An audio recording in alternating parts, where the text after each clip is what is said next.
Okay, so without further ado, I'm going to introduce our panel. We have today 3 very experienced experts from Acas, the Advisory, Conciliation and Arbitration Service. First of all, we have Gary Wedderburn. Gary works in the Acas policy team, and he's been sort of living and breathing everything related to COVID and the pandemic over the past couple of years. And he's played a leading role in designing and writing and developing a lot of the Acas guidance that we see on some of these issues, on a wide range of issues that employers have had to grapple with as they've tried to deal and work their way through the pandemic. We then also are joined by Nunn. Jo is a senior advisor of Acas. She's a conciliator and mediator, and will spend all of her days mediating individual disputes, collective issues as well, and so dealing with a lot of the issues which are spinning out of COVID and the pandemic. And also by her colleague Karen French, and Karen is also a senior advisor in the same region as Jo, and again is a conciliator and a mediator. So hello, welcome Gary, Jo and Karen. Hello. I'd like to start, if I can, and we'll just spend about 5 or 10 minutes or so just looking at some of the broader issues. Now I can start with you, Gary, and as I said, you know, you've been involved in writing and developing a lot of the Acas guidance on some of these issues. I'd just like to ask you, what are the sort of the main problems that employers are encountering as they try and build back, as we sort of hopefully move a little bit out of the pandemic itself? Yeah, sure. So I think we have to start by acknowledging just how much of a difficult time it is for everyone, and of course that includes organisations and businesses in particular at this point. If we're looking at some of the main issues that employers are encountering, so we picked this up through sort of horizon scanning online, through the calls that come through to the Acas helpline, the cases that come through to conciliation. You can pick up on, well, the impact that the last year and a half has had on the changing expectations and desires of employees. So for example, a desire to start or continue working from home, and then how that's going to play out in the workplace. We've also seen such a wide range of views on the approach the UK has taken towards the pandemic that health and safety has taken on a whole new resonance, with increased focus on it, increased scrutiny of health and safety in the workplace, and that's likely to continue. We've seen the massive impact on people's physical and mental health over the course of the last year and a half. You know, for example, being impacted by long COVID or delays to getting treatment for other conditions and illnesses. The anxiety and the worry and stress that people are going through over the impact of the pandemic on themselves, on families, loved ones, colleagues, friends. And now on top of all that, we're looking at, well, what's going to happen with work, the possible return to the workplace for some who've been outside of the workplace, even though they're still working, you know, the commute, how safe is the workplace going to be to return to? And similar type of issues for those who have remained within the workplace and working throughout the pandemic, how they feel having gone through that, how they sort of react and feel about seeing others being able to work from home, how they're coping physically and emotionally within the workplace. We starting to see now as well the impact on recruitment.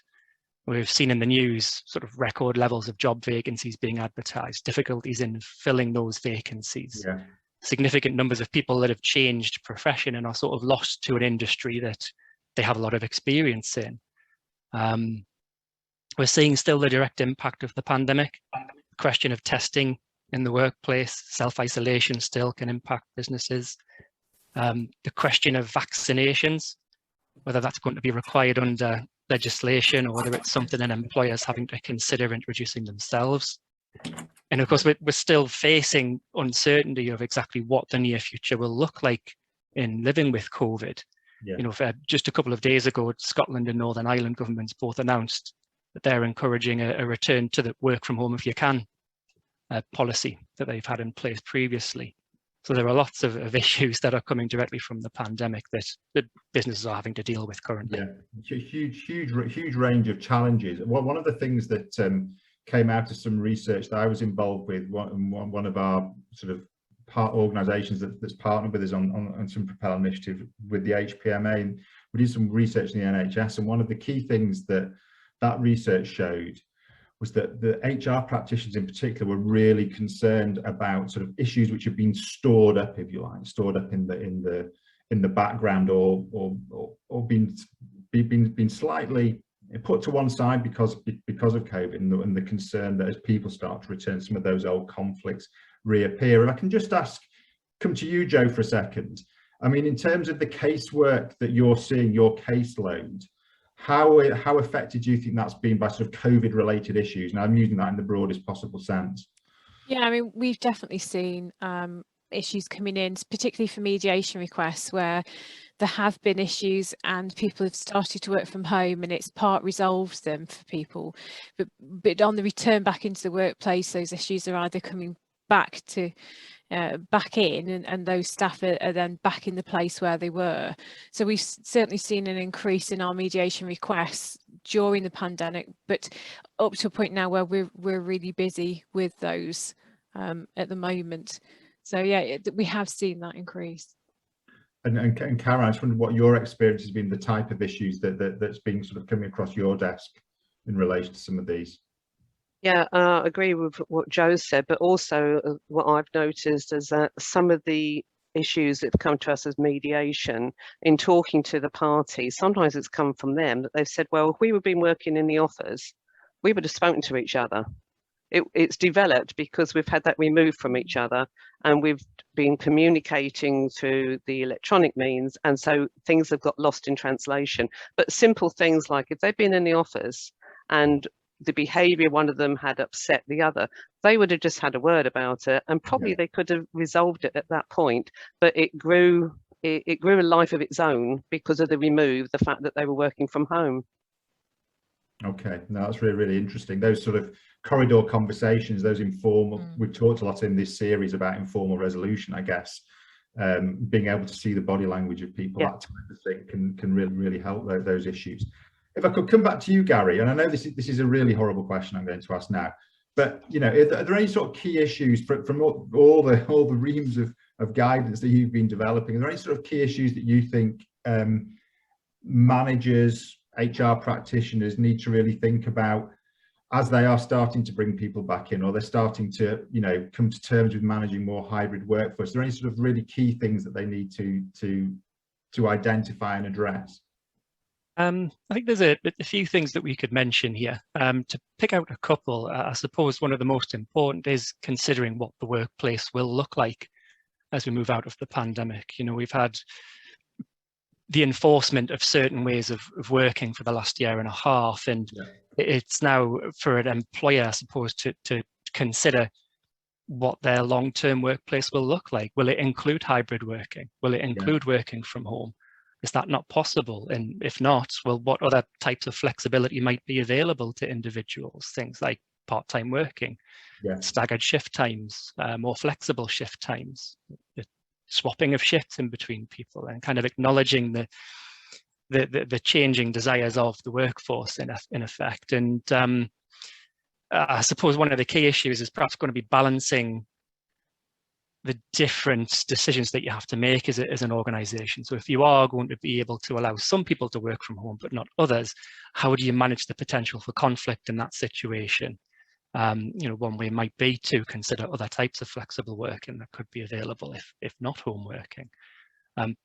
Another ongoing issue, I suppose, is the continuing difficulties of how government guidance and health and safety law interact with each other, and the impact that has on the workplace.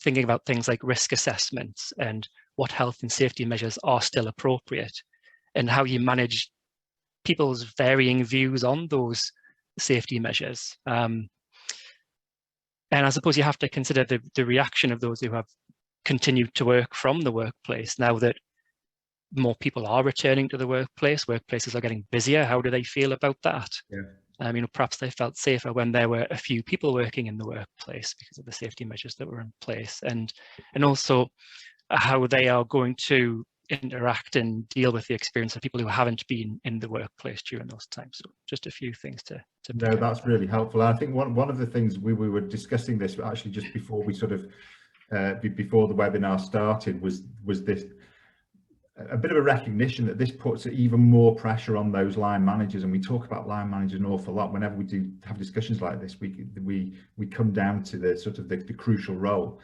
and you know, just that the issues you're talking about there, it shows the sort of increased complexity and pressure. And maybe one of the things that we need to think about is certainly our HR colleagues, but organizations generally, trying to find a bit of slack for managers. I know that's incredibly difficult at the moment, but a bit of space for them to have some of these, to deal with some of these issues, because this is really, really, really complex stuff. Joe, I just wondered, in terms of, you know, you're spending your time trying to help employers resolve disputes, both individually and collectively.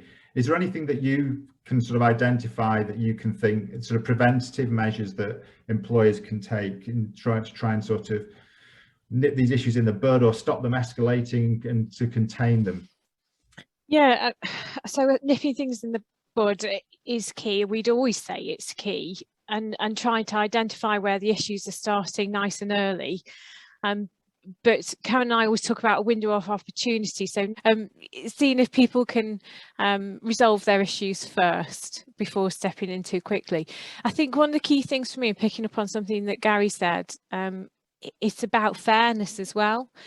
And I think if employers really think about how they're changing the workplace for people, and are they doing it consistently and fairly across the team? And not everybody's going to have the ability to work from home. Some might, some won't. But when they are thinking about the workplace, are they doing it in a fair and consistent way for everybody? Because I think if they apply that at the start, it's a really good way of trying to avoid conflict later on down the road. Yeah. Okay, and I think we're going to be looking in some of the scenarios we're going to be looking at. I think some of those issues are going to come to the fore. We're going to do that in a second. In terms of sort of skills that managers are going to need or develop, and she said what new or different skills, but where do you think the focus should be in terms of, you know, providing managers with the skills and capabilities they need to deal with some of these issues? Right, okay, well, the stock answer to skills, whether they're new or different, is communication. So I think for managers, they need to be able to identify who they need to speak to and by when and how. So it's not only about managers having those really important informal conversations with the staff they're responsible for and developing that relationship with them, which can be difficult because we've spoken already about the operational stresses on managers, and sometimes it's about getting the job done, and having time to speak to individuals is difficult, but also recognizing that there are other people that managers need to communicate with. Keep your HR department in the loop about what's going on, but don't expect them to do your job for you. But also, if you have a recognised trade union, keeping in communication with the recognised trade union or the employee forum. So dealing with things on a micro level with your individuals, but macro level with other bodies that are within your organisation. So I mean, yeah, the stock answer is communication. That's not a new skill, but communication skills can be done well or not so well. Yeah. So it's recognising in yourself as a manager, do you communicate effectively with the people you need to communicate with? And if you don't, get some support to help you do that. Yeah. So often managers are put in their positions because of their operational skills, their technical skills, and as a reward for that, they are giving a managerial responsibility. Very often they are not given the support to deal with the person management that comes with that. Yeah. And I think going back to what we were just discussing earlier as well, a big issue, big part of this is recognizing that is also something that takes time. So as well as, you know, doing the rotas, ordering the stock, etc., communicating with your staff is an important activity, but which takes time, energy, and can be quite draining, because quite often, particularly at the moment, you're getting an awful lot of flack or issues coming back at you all the time. So I think, you know, that's something we need to bear in mind. Okay, so one of the things I want to do slightly differently today was actually to throw some really practical sort of real life scenarios. We're going to throw those up, put those on screen, and we're going to give you an opportunity to have a bit of a say, and we're going to get some views from our panel, and hopefully this will bring out some of those issues. Okay, there's a couple of great comments on the chat which I'll bring in as I can do. But I'm going to share my screen. I should say that these scenarios don't reflect any specific real cases. All the names have been changed, so if these seem familiar, that's purely happenstance and coincidence. Okay, so let's go. Let's see where we go with this. If you just give me 1 second so I can share this. This always takes a little bit of time.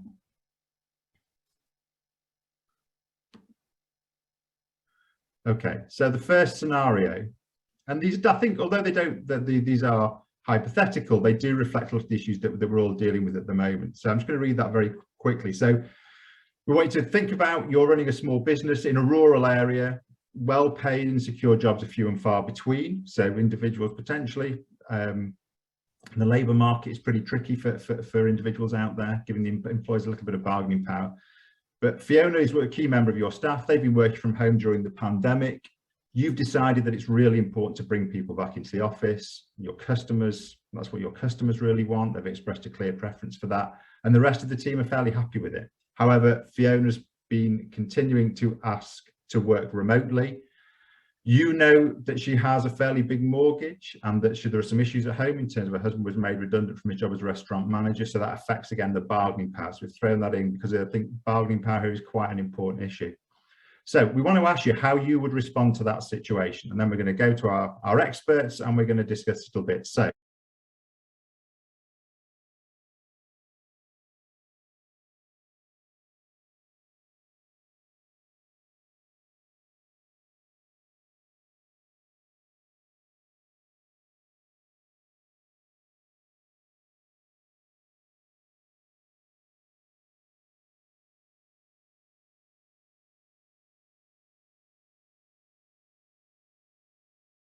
most people have gone for that final option there, explaining your reasons, explore why she is reluctant to return to work, and try to resolve it from there. So I'm going to come to you, Joe, if I can, in terms of this scenario and how you might advise somebody to react to that, and also perhaps some of the complications around different routes to resolution here.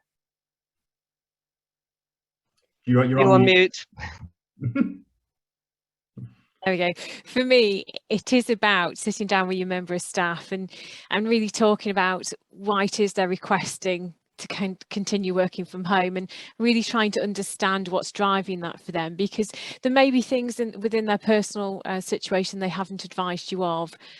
It may be simply they're uncomfortable coming back into the workplace because of COVID or health and safety concerns. So I think getting to the bottom of that is key. For me, joint problem solving is really much likely to be more effective and sustainable than if you impose solutions on people. So engaging with Fiona in this, I think, is key to because you may have to at some point say to her that you do need her back into the workplace. If she feels that she's been dealt with fairly, so we can go back to one of my old last points, if she feels that she's been heard, then she may be more engaged when she does come back into the workplace. She might be happier to come back in. What was your second part of the question, Richard?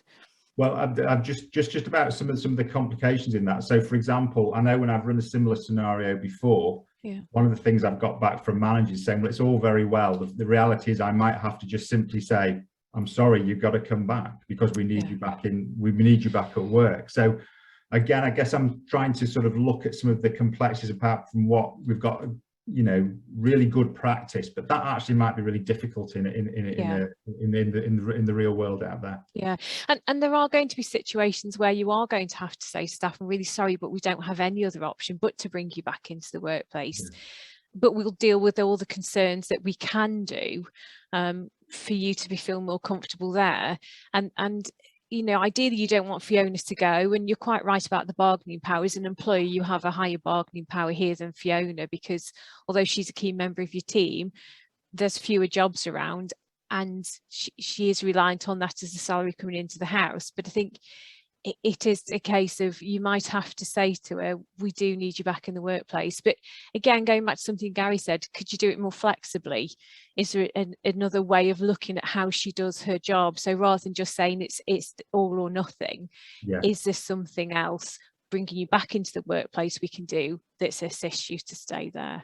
Okay, and Karen, if I can bring you in, and I'm going to actually just also relay a point that Carolyn has made on the chat, and it was in our previous discussion, but is relevant to this.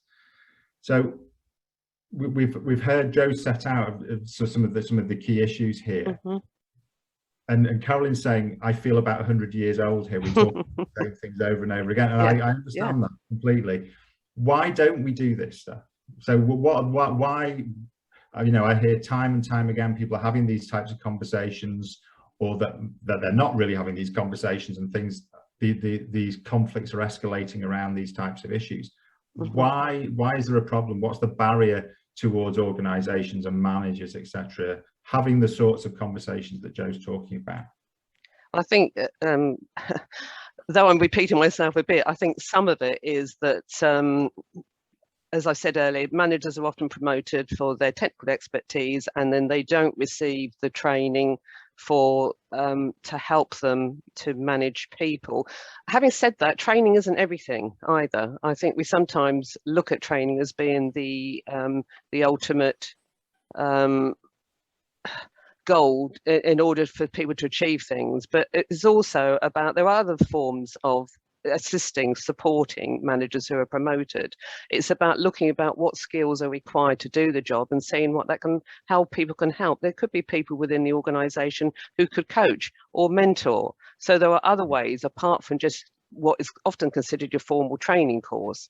You could send a manager on a training course, but if they're not engaged on that training course for whatever reason, they're going to be sitting in a classroom or looking at a screen, and they're not going to take anything on board. It's not going to change them. So it's about, once a manager gets into that position, it's the ongoing support they need to have those conversations. And those conversations, I think also what we need to recognize, those conversations are not easy.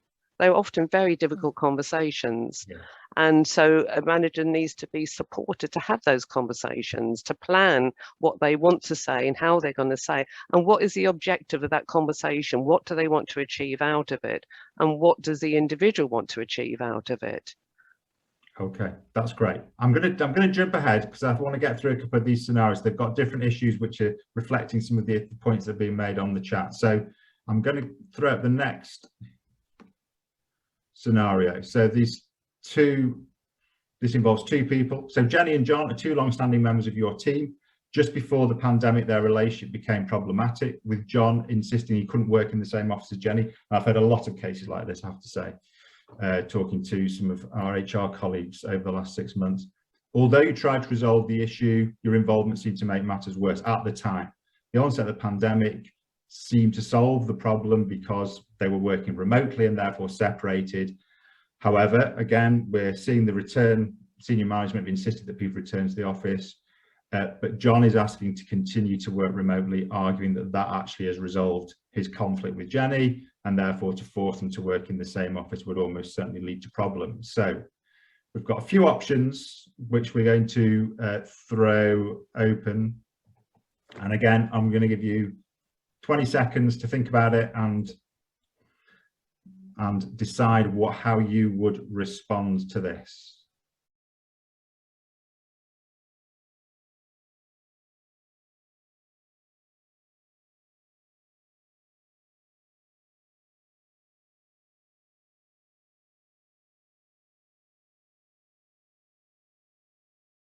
I wonder, Karen, do you want to have a first crack at this one?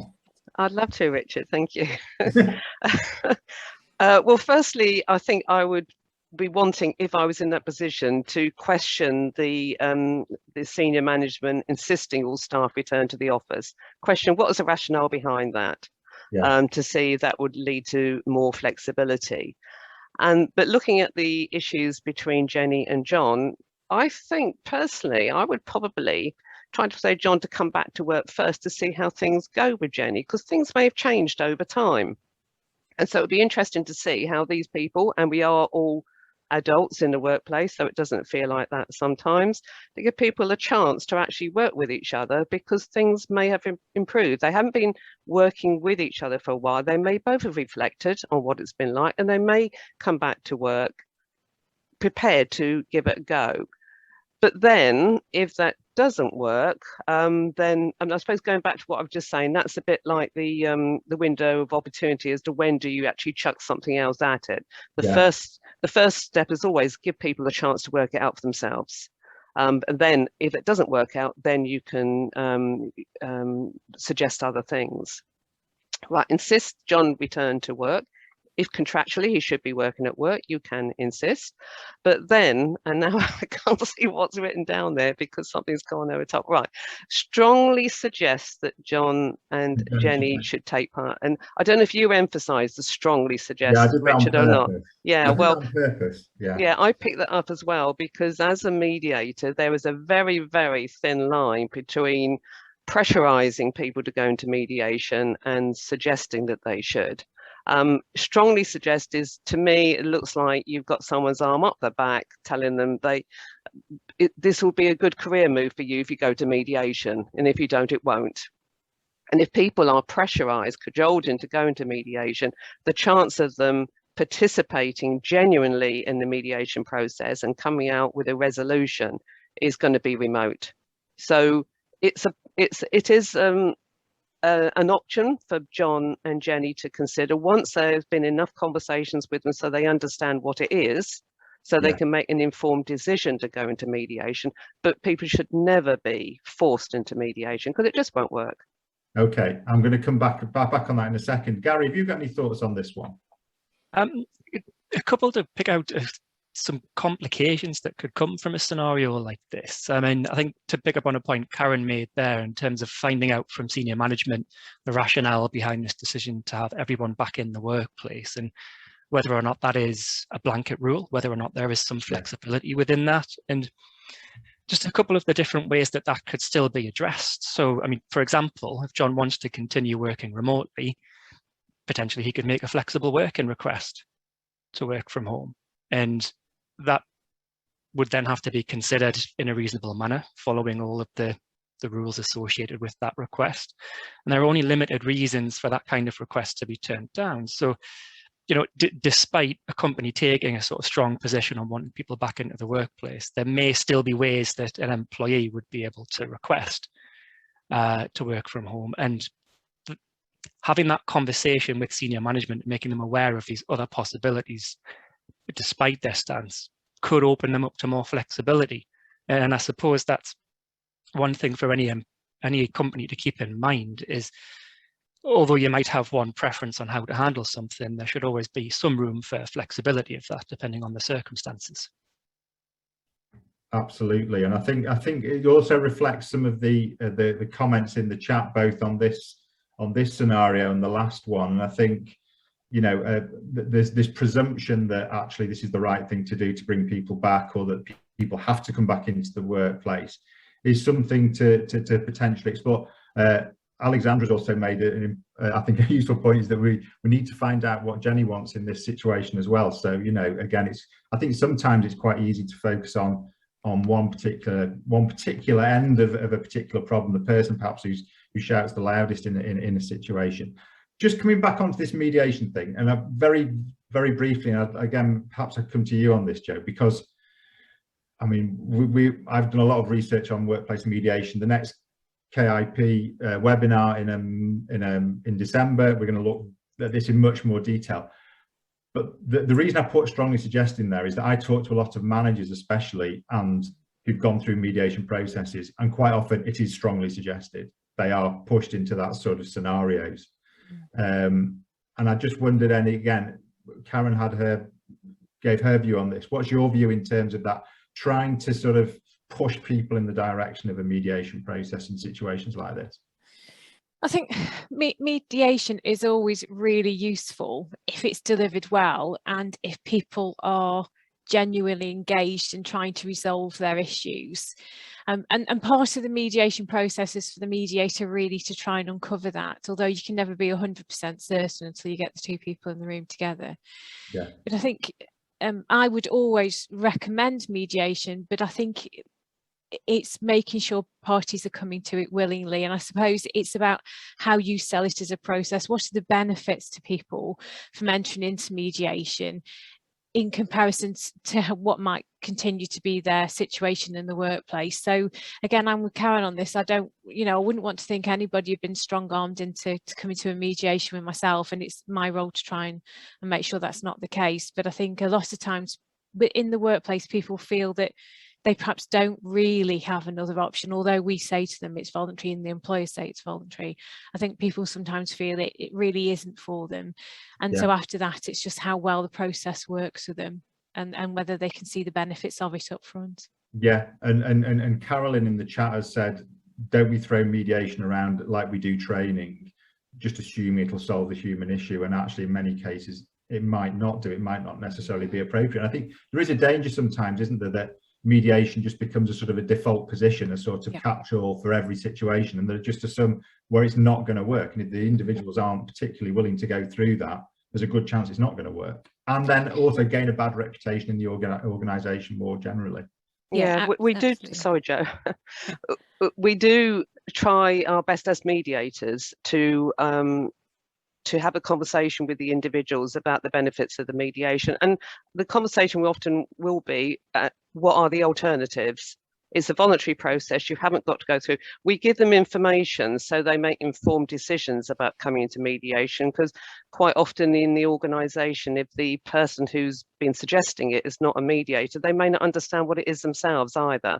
So we have the conversation with the parties so they can make an informed decision. But it's absolutely right, it can be difficult if I think particularly for managers in the organisation who are well used to doing what the organisation requires them to do.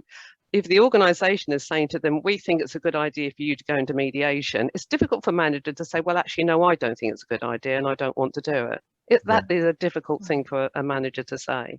Yeah. And I think there's a great point as well in the chat. Again, it goes beyond mediation, but also saying that sometimes we just assume that managers are just sort of on the front line, putting a policy or an approach which has been decided above their heads into action, rather than giving those managers a little bit of flexibility and discretion to try to resolve those issues. And managers are often in a very difficult position if they're given something which is very restrictive and very inflexible.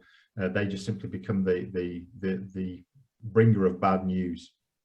Okay, so we're going to have another scenario. I hope that's okay with everybody. So I'm going to stop sharing that. Let's go to our next scenario. We've probably got time for one more of these before we open up a bit of discussion.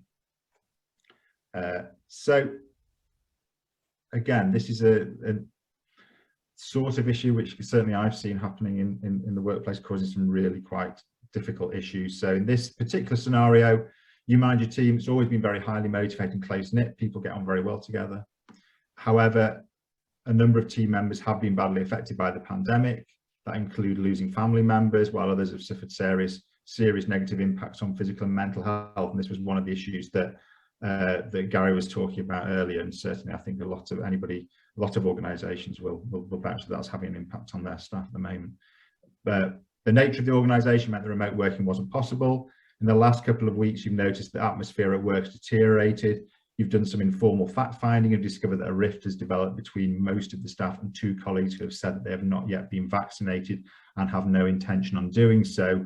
The organisation doesn't have a policy of mandatory vaccination at the current time. So this is a fairly current issue, quite a controversial one, and we've just got some simple responses here. I appreciate these are far too simple for a complex situation, but just to get some initial views.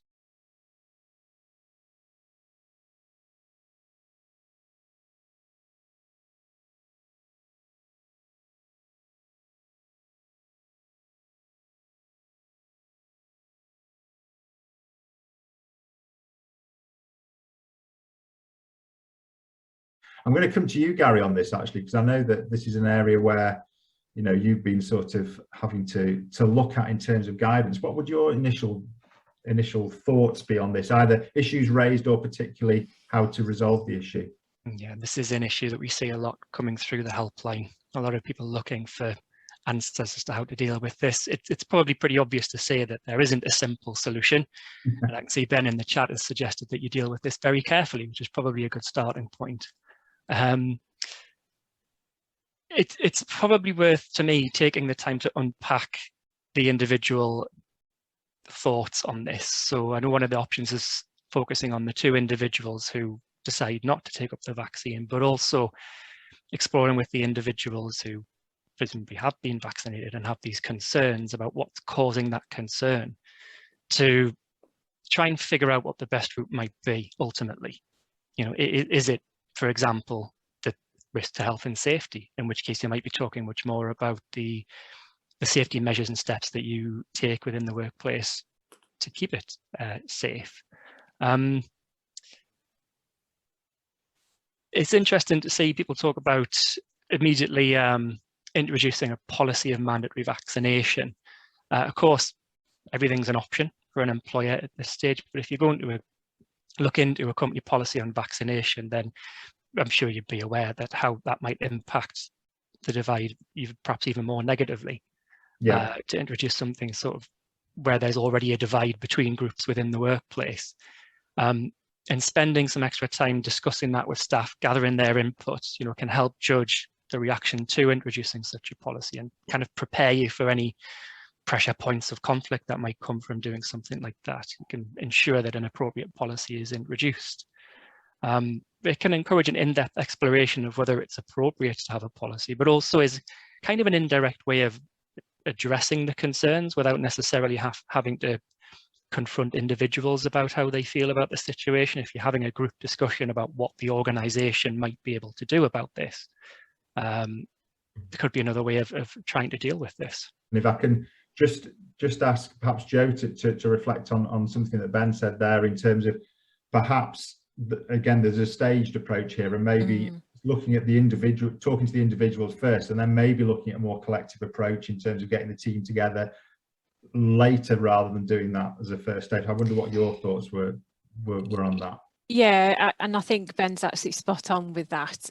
I think it is a case of meeting with the individuals first, understanding their positions. I think when we look at C, quite a lot of people plumped for C, and I think that probably is one of the next steps, because I really like the approach of stressing the importance of respecting individuals' decisions, because if it's not mandatory to have that vaccination within the workplace, then it is down to individuals to make that decision for themselves. And there may be good reason why people haven't had vaccinations, but they haven't shared that with colleagues. Yeah. And they could be medical reasons. But I think I'm not a fan of blanket emails. I think that sometimes causes more problems than it does good. So even though the sentiment's good, the way the message is delivered is poor. So I think, you know, getting the group together as a collective and discussing it, you know, so convening the team meeting, I think, is the way I would go with that. Use the sentiment out of C, but actually use the process of B to do it. Yeah. I mean, one of the Can things... I add a couple of points, Richard? Yeah, of course you can, Karen. Yeah, sure. One, I think, just is a bit of a flippant observation, probably, that if a blanket policy was introduced about mandatory vaccination, for some managers it lets them off the hook, because it's not down to me.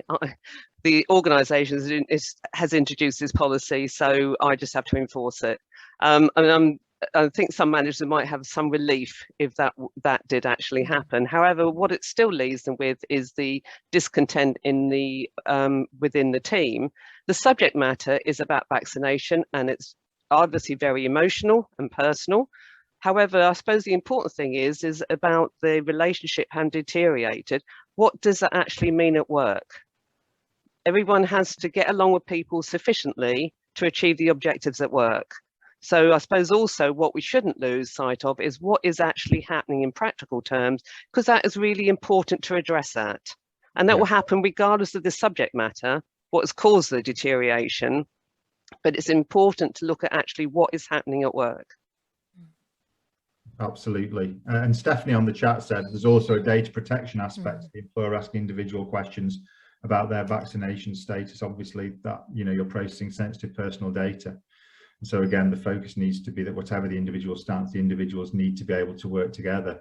I think there's just a couple of issues I just want to reflect on, if I can, on this. And one is that, and this has been highlighted by a lot of employers in social care, is that there is a danger that people leave the organisation and you lose people, and there is the cost of that is often really underplayed. You know, we did some work for Acas which showed that the impact on productivity of losing a member of staff is around about a year's salary. The overall lost productivity of one person leaving that organisation. So there's that issue. And again, the other thing I think is really important, and I know for all you mediators out there, and for Karen and Joe in particular, will be very familiar with this, is this idea of trying to focus on interest, particularly things like the pandemic. People have very strong positions for all sorts of quite sometimes very good reasons, but trying to unpick that and focus on people's interests can be quite a powerful thing. I don't know whether you have any thoughts on that, Jay. Well, we would always look to see what people's interests are behind any situation they've got, because if you understand what's driving something for somebody, then you can generally help them to try and resolve the situation. And where you have conflict between either two members of staff or a group of people, understanding really what is going on underneath the surface will help you to put something in place that's probably going to stick. So it is important really to understand not just what the surface problem is, what you're being presented with, but what's driving that for people underneath. So we would always go for interest-based resolution. We've got about 10 minutes left. So we do have a few more of these scenarios up our sleeves, but I want to give people the opportunity to sort of enter into the debate, either through the chat or if they want to actually say something. So is there anybody who's got a particular point they'd like to make of their own experience, or bring their own experience into this, or ask a particular question of any of the panel? Is there anybody out there who wants to put up their hand or shout out or just unmute themselves? And Richard, can I, just while people are thinking, can I pick up a question that came up quite early? I think this is from Angela about hybrid mediation. So doing mediation by digital and then potentially face-to-face. Yeah. We have at Acas, we have been using digital mediation during the pandemic, particularly when we were all locked down, because that was the only option we generally had. Coming out of it, where we can now start to do face-to-face work, we are still using a hybrid model in some instances. So we might do the individual meetings digitally, but where we think it's more appropriate to bring parties together face to face, then we do so where possible. Some parties are saying, well, we're now only ever going to work digitally, so that format would work for us, and we'll take that on board and work with them on that basis. But face to face, I think in mediation, particularly for the joint meeting, is still, certainly for myself and probably for Karen, our preferred method. But I think hybrid mediation is here to stay. Yeah. Okay. Anybody like to say something, ask a question, or should we see if we can squeeze in one more scenario? Carolyn's just asked a question there, so let's throw this one out. How do we genuinely embed communication properly in our organisations? We talked about communication earlier. And any of the panel like to have a go at that one? It's a big old question. I was going to pass that back to you, Richard. Hey, that's a good idea.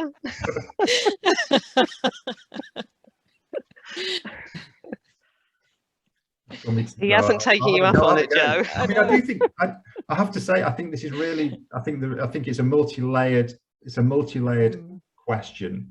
I think organisations these days are actually not too bad at doing some of the macro communication that that perhaps in the past might have been lacking. I still think it goes back to Karen's point, and at the risk of us all sounding like we're 100 years old, Caroline, I do think it does come back to that, to trying to unpick that whole puzzle of line manager confidence in this. But one of the things that I think the pandemic has particularly thrown up is how much we ask line managers to do. And I think if organizations really want to embed communication, and this is a very old-fashioned and unfashionable thing to say, I think they need to actually have a few more managers and put a bit more emphasis on managers and give them the space and time to communicate. Otherwise, it is going to be through blanket emails, it's going to be through WhatsApp messages, because having those sorts of one-to-one communication, which is so vital in conflict resolution, it takes time. It takes time. It needs to be recognized. It also takes place behind closed doors. And I think that's the argument that needs to be had, I think, in organizations, is saying, actually, we need to invest in our management. And maybe we also need to invest in more HR support so that managers actually can focus on managing people on those sort of interactions with their team, rather than maybe having to do a lot of the routine HR stuff. But that's an interesting one to throw out there. We've only got about 5 minutes left, so rather than get into another scenario, there's a few more comments in the chat. While we're looking at those, and I did give our panel notice of this a while ago when we first talked about this webinar, and I hope they've remembered. So I didn't do it in our brief just before we started, so I'm feeling slightly guilty about this. If there are a couple of things for people to take away from this, who are struggling with some of these issues or want some advice, what would they be? Does anybody who wants to be first on this? Karen? I'll go first. I'll get in there quick. Couple of things, right. Conflict, we're talking about conflict today. I think what's important for people to recognise is that conflict is quite normal. It's not abnormal, it is normal. It's normal in all aspects of our life. It's normal in the workplace. So don't panic about it, because it will always be there. And also to look at conflict, however it comes, as it can be very useful, it can be positive. If people challenge, it allows anyone a chance to look at the situation again, to perhaps be more innovative about how to resolve the situation, and about thinking about change, doing things differently. So conflict is normal. Don't be afraid of it, but recognize how you respond to conflict, and then look at what support you need if you feel you need to be able to respond to conflict in a more effective manner. And I suppose the other thing that you just asked for two, did you, Richard? Yeah, just two. Two, right. We've talked about this before, about timing, and there is the phrase nip things in the bud. That is fine, but I think also we should give people, and I've mentioned this before, who we are all adults in the workplace. So sometimes as a mediator, sometimes I lose sight when I've got two people in front of me who are not behaving in a very adult manner. But give people chance to sort their problems. Don't jump in too soon, and recognise that window of opportunity.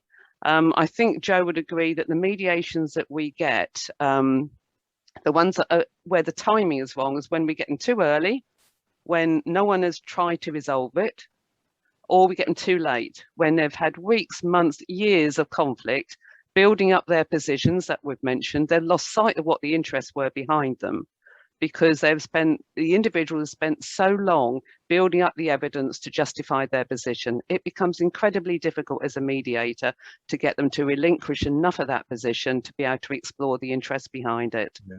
So it's about timing.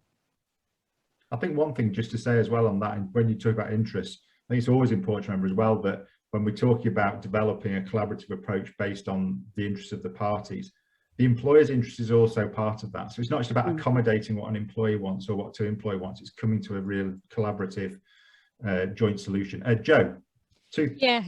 So my first one, very quick one, is joint problem solving. For me, that's always my go-to. If managers really concentrate on that, yes, they ultimately always have the final say in situations, and can always have the final say. But I think going back to team members, to staff, and asking what their resolutions are, I think people will be surprised. People are really good at coming up with innovative solutions to problems that you as a manager might not have thought of. The other one, and I think this picks up on something Greg has mentioned in the chat, is think about how you communicate. as an organisation, as a HR team or whatever it is, and use the resources available to you. And that's absolutely about using your trade union, who are a good source of a communication channel, but also if you've got employee representative bodies or forums, use those as well. And actually, don't assume you know how people want to be communicated with. Ask people, ask your staff how they want to be communicated with, because they'll tell you what's most effective for them. Fantastic. And last but certainly not least, Gary, a couple of very quick points from you, if possible. Certainly. So we've talked a lot about communication as a means of responding to a problem, but when we're talking about effective communication, that can always be used before there is an issue as well. So you're better prepared in case anything comes up. So this is where trade unions help, employee forums, employee representatives talk about potential issues like vaccination or testing people in the workplace or how safe the workplace is. Get people's input into that so that you're already aware of, well, at least a little bit about what people feel and think about a situation. And you've got a body of information and evidence to then use to decide and determine what to do. And I suppose to pick up on, well, I think everyone's made this point about unpicking an issue. The additional importance of doing that is so that you can, I suppose, figure out as best as you can the size of the impact on the organisation. If we use scenario 1, Fiona as an example, she wanted to work from home, but how important is that to Fiona? Could it lead to Fiona leaving, in which case you're going to look at a much bigger impact on the organisation in terms of the cost of, replacing, recruiting, training, the time that then takes up? Or is it not as important to Fiona as that? Is it going to be something that can be dealt with internally without necessarily having to think about those longer term and bigger implications? Fantastic. We could talk about this for a long time. Really, really complex issues, but hopefully we've been able to unpick a little bit of that and provide people with some things to go away and think about and potentially put into practice. So I'd like to thank our speakers today, particularly, so Gary, Joe and Karen, thanks so much for all your expertise and all your advice today. I'd like to thank everybody for attending and for all the comments in the chat to make it such an interactive and an enjoyable session. It certainly always gives us a lot to think about and go away in terms of what we need to address and perhaps challenge some of our assumptions as well. Just one last thing, our next session is focusing very specifically on mediation. We've got a great panel, including Rachel Suff from the CIPD and Caroline Sheridan from the Civil Mediation Council, and that's in December, so keep an eye out for that. Thanks very much everybody for attending. Have a great day, and yeah, see you very soon. Okay, thanks a lot. Bye-bye.